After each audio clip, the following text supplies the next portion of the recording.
Right now, as you are watching this video, there is a number attached to the end of the world. Scientists have calculated it. Astronomers have mapped it. Physicists have run the equations on chalkboards and supercomputers, and they all agree on one unsettling truth. Earth is not eternal. Everything you know, every sunrise, every ocean wave, every heartbeat on this planet is running on a countdown clock that started the moment our world formed 4.5 billion years ago. Some of the dangers I am about to walk you through could strike tomorrow. Others will not arrive for trillions of years. But every single one of them is real, backed by observation, backed by data, backed by the same science that lets us predict eclipses down to the second. Today we are ranking every scientifically documented way our planet and our universe could come to an end, starting with the threats that could happen in your lifetime and ending with the almost incomprehensible finale of existence itself. Stay until the end, because the last scenario on this list is one that most people have never even heard of, and it involves the very fabric of reality quietly deciding to change the rules without warning. Let us start close to home, with a threat that has already happened before and will happen again. Asteroid and comet impacts remain one of the most immediate dangers Earth faces, because unlike almost everything else on this list, an impact does not need billions of years to build up. It can happen this afternoon. We know this is not science fiction because we have the evidence buried in the ground. 66 million years ago, a rock roughly 10 kilometers wide slammed into the Yucatan Peninsula at around 20 kilometers per second, releasing energy equivalent to billions of nuclear bombs detonating at once. The impact vaporized rock instantly, triggered global wildfires, blocked out sunlight with debris and soot for years, and ended the age of the dinosaurs. That was not a freak accident outside the normal rules of the universe. It was simply one data point in an ongoing pattern that stretches back to the formation of the solar system itself. Today, space agencies track what are called near-Earth objects, asteroids and comets whose orbits bring them close to our planet. As of now, more than 34,000 near-Earth asteroids have been cataloged, and new ones are discovered every single week. Most are small, harmless, and burn up harmlessly in the atmosphere. But a subset, roughly 2,000 of them, are classified as potentially hazardous, meaning they are large enough and close enough in orbit that a future collision cannot be ruled out. The good news is that we have gotten remarkably good at finding these objects before they find us. In 2022, NASA proved that humanity is no longer defenseless. The Double Asteroid Redirection Test, known as DART, deliberately slammed a spacecraft into a small asteroid called Dimorphos, successfully altering its orbit around its parent body. It was the first time in human history that our species demonstrated the ability to change the path of a celestial object on purpose. That single test transformed planetary defense from theory into applied engineering. Still, the statistical risk has not disappeared. Astronomers estimate that a civilization-ending impact, similar in scale to the one that ended the dinosaurs, occurs on average once every 100 million years. Smaller but still catastrophic impacts, capable of destroying a city or region, are believed to occur on a scale of centuries to a few thousand years. In fact, in 1908, an object exploded over Tunguska in Siberia, flattening roughly 80 million trees across more than 2,000 square kilometers, with an energy release estimated at 10 to 15 megatons. Had that same object arrived just a few hours later, due to the rotation of the Earth, it could have detonated over a major city instead of remote forest. This is the sobering part of near-term risk. It is not that an extinction-level impact is likely tomorrow. Mathematically, it is not. But the threat is not zero, and it is the only entry on this entire list that is being actively monitored, tracked, and defended against in real time by working scientists as you listen to this sentence. Moving slightly further out on our timeline, we arrive at a threat with far lower probability but almost unimaginable destructive potential: the gamma-ray burst. A gamma-ray burst is the most energetic explosion known to occur in the universe since the Big Bang itself.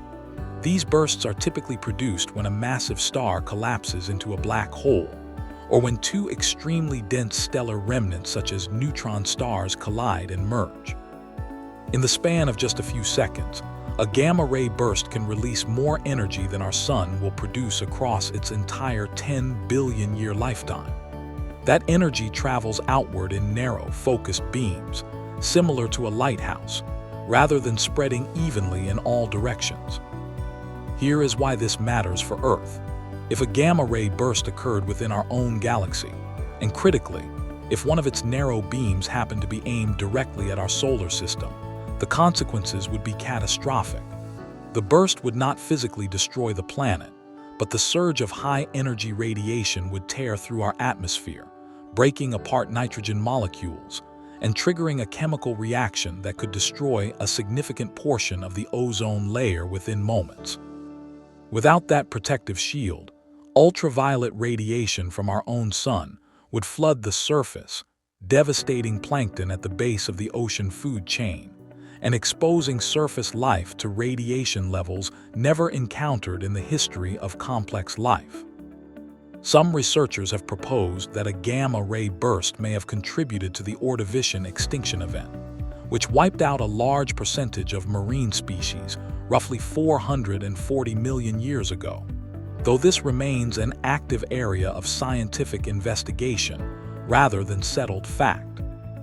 The probability of this happening again in a way that directly threatens Earth is considered low, largely because the beam has to be pointed precisely at us, and there are relatively few candidate progenitor stars close enough to pose a danger within the foreseeable future.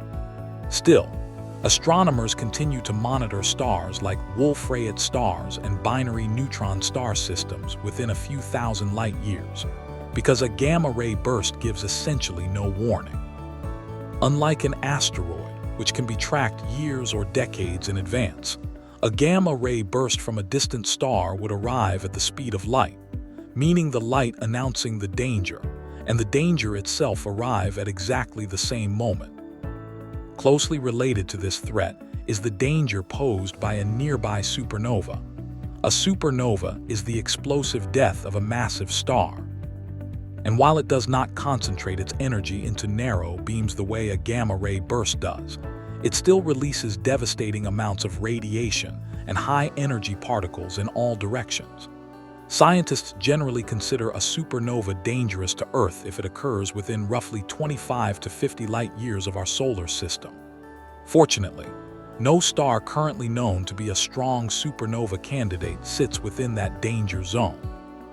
The closest potential candidate frequently discussed is Betelgeuse, the red supergiant in the constellation Orion, but Betelgeuse sits more than 500 light-years away, safely outside the range where its eventual explosion, whenever it occurs, could meaningfully harm Earth's biosphere.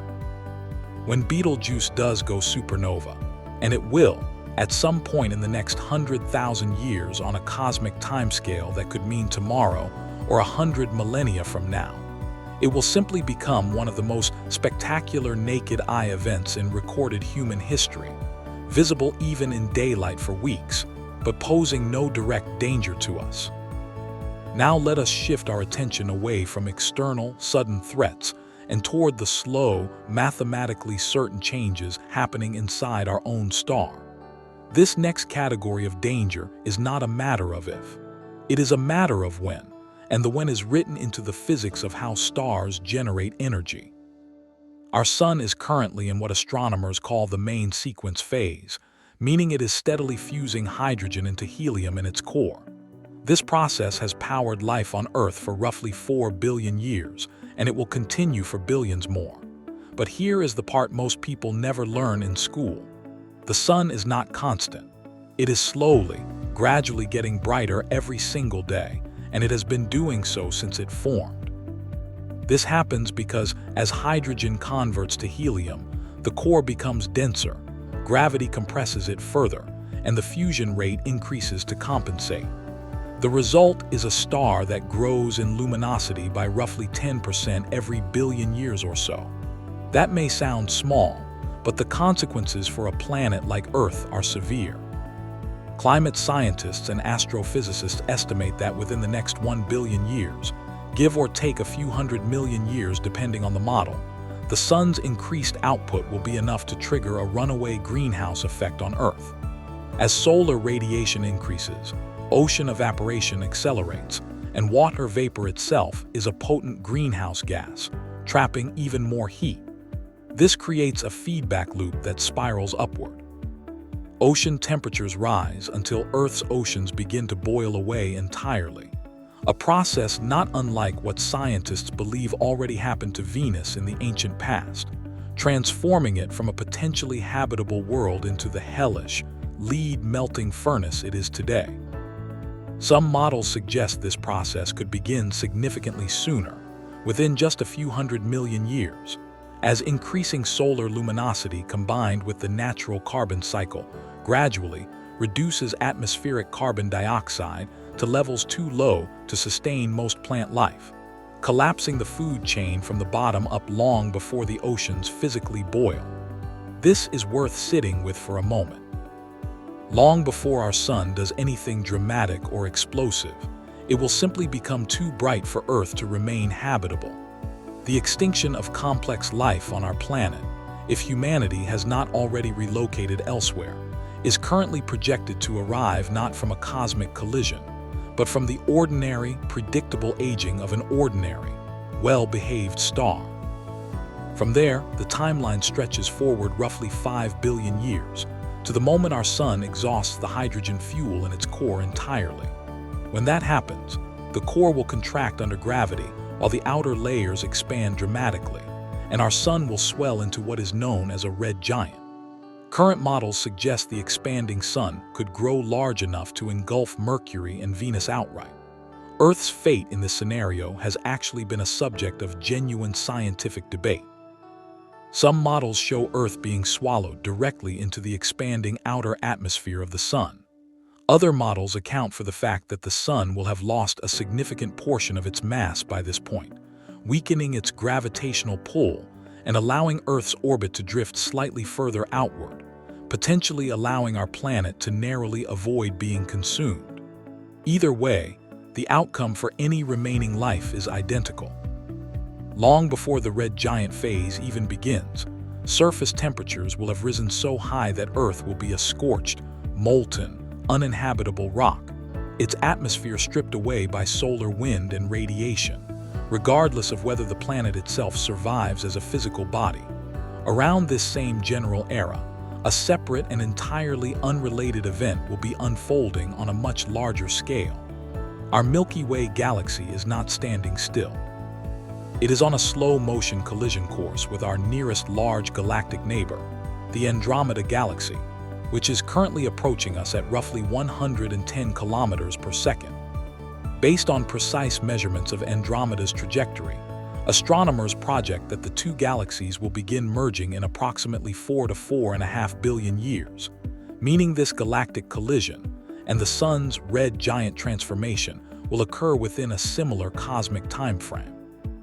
Despite the dramatic imagery the word collision conjures, a galaxy merger is not the violent, star-smashing event most people imagine. Galaxies are made up overwhelmingly of empty space, and the distances between individual stars are so vast that direct star-to-star collisions during the merger are expected to be exceedingly rare. What will happen instead is a gradual, gravitationally driven reshaping of both galaxies over hundreds of millions of years, with gas clouds compressing to trigger intense new bursts of star formation, and the overall structure of both galaxies eventually merging into a single, larger elliptical galaxy that some astronomers have informally nicknamed Milkomeda. Our solar system, if it still exists in its current form, would likely be flung into a completely different region of this newly merged galaxy, but the odds of Earth or our Sun being directly destroyed by the merger itself remain low. It is a cosmic transformation, not a demolition.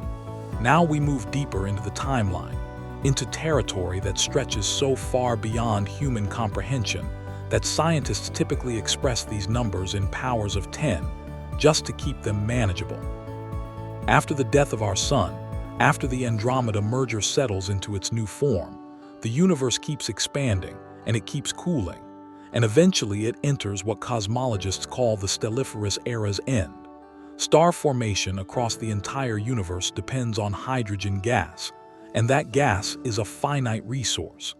Every generation of stars converts some hydrogen into heavier elements, and not all of it gets recycled back into new stars. Current estimates suggest that new star formation across the observable universe will become exceptionally rare within about 100 trillion years, as the raw material needed to birth new stars is gradually locked away in white dwarfs, neutron stars, and black holes. The last few smoldering red dwarf stars, the smallest and longest-lived stars in the universe, are expected to slowly burn out over trillions of years beyond that point, leaving behind a universe of cold, dark stellar remnants drifting silently through an ever-expanding cosmos. This leads us into what is sometimes called the degenerate era, a period lasting from roughly 10 to the power of 14 years to 10 to the power of 40 years. During this time, the universe is populated almost entirely by white dwarfs, neutron stars, and black holes. Even these remnants are not permanent. White dwarfs and neutron stars are theorized, though not yet directly observed, to slowly decay through an extraordinarily gradual process tied to proton decay, a phenomenon predicted by certain grand unified theories in physics, but never yet confirmed experimentally.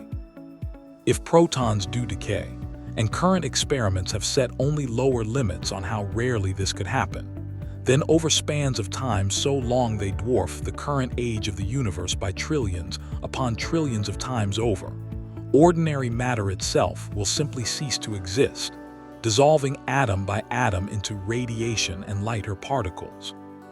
Following this comes what astrophysicists refer to as the black hole era, stretching from around 10 to the power of 40 years to 10 to the power of 100 years. By this stage, black holes are the last significant structures remaining in the universe, having grown by consuming remaining matter and merging with one another. But even black holes are not eternal. In the 1970s, physicist Stephen Hawking demonstrated theoretically that black holes slowly emit a faint form of radiation, now known as Hawking radiation, causing them to lose mass at an incredibly slow rate over unimaginable spans of time. Given enough time, and we are talking about numbers so large that writing them out in full would take more digits than there are atoms in the observable universe, even the largest supermassive black holes will completely evaporate, releasing their remaining mass as a final trickle of radiation before disappearing entirely. What remains after that is what cosmologists call the dark era, a universe consisting of nothing but incredibly diffuse radiation and stray particles, drifting through a cold, ever-expanding cosmic void, approaching what physicists refer to as heat death or maximum entropy. In this final state, there is no more usable energy anywhere in the universe. No stars, no chemistry, no motion capable of doing meaningful work. Just an endless, silent, and effectively eternal expanse of nothingness. Should any form of intelligence still exist by this stage, an idea explored more in theoretical physics and speculative philosophy than in mainstream cosmology, existence as we currently understand it would be functionally impossible. But here is where we arrive at the final entry on this list, the one that separates this topic from ordinary cosmic doom scenarios, because unlike every single threat we have discussed so far, this last one does not require billions or trillions of years to unfold. It could, in theory, happen at any moment, including right now, while you are listening to this sentence, with absolutely no warning whatsoever. It is called vacuum decay, and it stems from a very real and very active area of theoretical physics tied directly to the discovery of the Higgs boson in 2012. Physicists describe the universe as existing in a certain energy state, sometimes visualized as a ball resting in a valley. The question that has occupied particle physicists ever since precise measurements of the Higgs boson's mass were obtained is whether that valley represents the lowest possible energy state the universe could occupy, known as a true vacuum, or whether it merely represents a false vacuum, a temporarily stable state that is not actually the lowest energy configuration available. Based on current measurements of the Higgs boson mass and the mass of the top quark, several calculations performed by respected theoretical physicists suggest that our universe may indeed be sitting in a false vacuum state, meaning it is metastable rather than perfectly stable. If this is correct, then somewhere in the universe, at some entirely random and unpredictable point in space and time, a small bubble of true vacuum could theoretically nucleate, either through natural quantum fluctuations or, in some theoretical models, triggered by extremely high energy events. Once formed, this bubble would not stay small. It would expand outward in all directions at essentially the speed of light, converting the fabric of physical reality itself, meaning the fundamental laws of physics, the masses of particles, the very structure of atoms, into a new configuration as it passes through. The reason this scenario is uniquely terrifying, at least intellectually, is that because the bubble expands at light speed, there would be no possible warning. Light itself, the fastest signal in the universe, cannot outrun the boundary of the expanding bubble. If such an event occurred anywhere in the observable universe, we would receive absolutely no advance notice. The transition would arrive at the same instant as any information about it. It is important to state clearly here that this remains a theoretical possibility within physics, not a predicted or confirmed event. Many physicists consider the current measurements to place our universe agonizingly close to the boundary between stable and metastable. But the timescales involved, if the universe truly is metastable, are calculated to be almost incomprehensibly long, vastly longer even than the current age of the universe itself, making this an extraordinarily low probability event on any human-relevant timescale, even though its mechanism means it technically carries no minimum waiting period. So when we rank every one of these scenarios purely by how soon they could plausibly occur, the picture that emerges is genuinely humbling. The most probable near-term threats, asteroid impacts and to a lesser degree gamma-ray bursts, are also the ones we currently have the most scientific ability to detect, track, and in the case of asteroids, actively defend against. The most certain threats, the sun's gradual brightening, its eventual transformation into a red giant, and the Andromeda merger, are not questions of probability at all. They are simply the unavoidable, scheduled future of our solar system, arriving on a timeline measured in hundreds of millions to billions of years.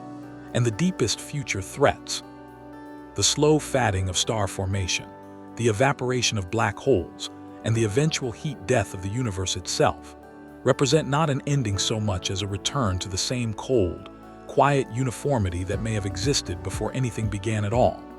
And vacuum decay sits apart from all of them, a threat with almost vanishingly low probability, yet the only one on this entire list that carries the unsettling property of offering absolutely zero warning, regardless of when it strikes. If there is one thing to take from everything we have covered today, it is this. The universe operates on scientific laws that are consistent, measurable, and in most cases, predictable decades, centuries, or even billions of years in advance. Understanding these timelines is not meant to frighten you. It is meant to place your own existence, right now in this exact moment, into its proper cosmic context. You are living during an extraordinarily stable, extraordinarily fortunate window in the history of our solar system, a window that has already lasted billions of years and will, according to every model we currently have, continue for a very long time still. Thank you for spending this time exploring the science of how our world, our star, and eventually our universe are expected to change. If you found this exploration of cosmic timelines valuable, make sure you are subscribed, because we explore the evidence behind these extraordinary cosmic questions every single week.